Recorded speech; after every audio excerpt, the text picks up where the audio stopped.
Hi, this is Ray.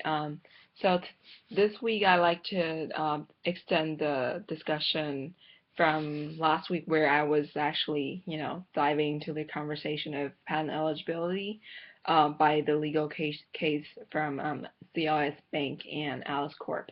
So I like to go back to more of the basics of patent eligibility, where I read an article from Patent EO where it is talking about how USPTO, I think that's the name. Yeah, USPTO provides some kind of guideline for any potential patent author to actually, before applying, they could go through some kind of guideline by themselves to actually, eliminate more time if it's not actually something they can patent on, some idea they cannot patent on.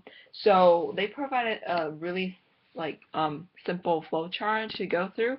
I personally think it's pretty clear in a sense that, it's a yes or no questions. If this question doesn't fit your product or your idea or your claim, then you probably know it's not gonna work out.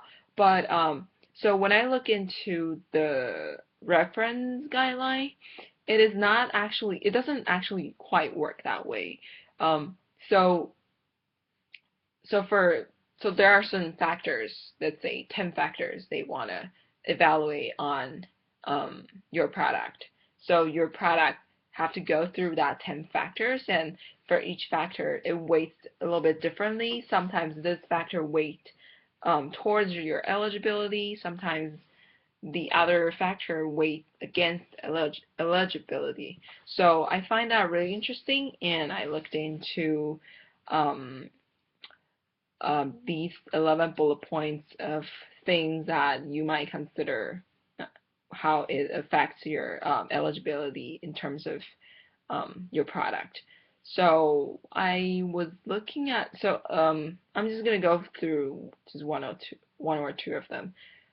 So for the weight factor that weight towards eligibility, the first one is originally claimed natural occurring product, but after analysis, it is not naturally occurring and markedly different in structure from naturally occurring products.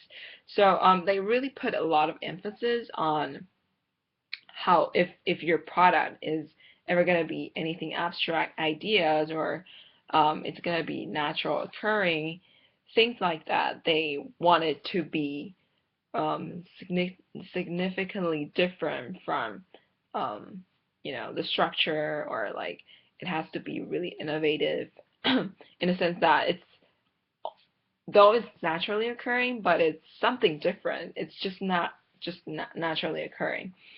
Um, so they provide a lot of guideline on this, but just to put my just to imagine myself as a patent, I want to file, if I ever want to file a patent, I still, if it was something like a software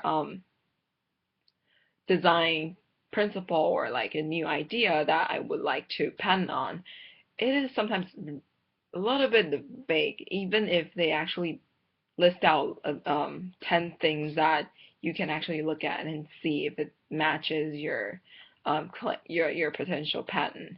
Um, it's still a little bit vague, so I think it might be more helpful if they could provide sections where they say, oh, if you're actually filing a patent for software, here are the things that you want to look at. You don't just look at one general thing and then hoping that it applies to every different situations.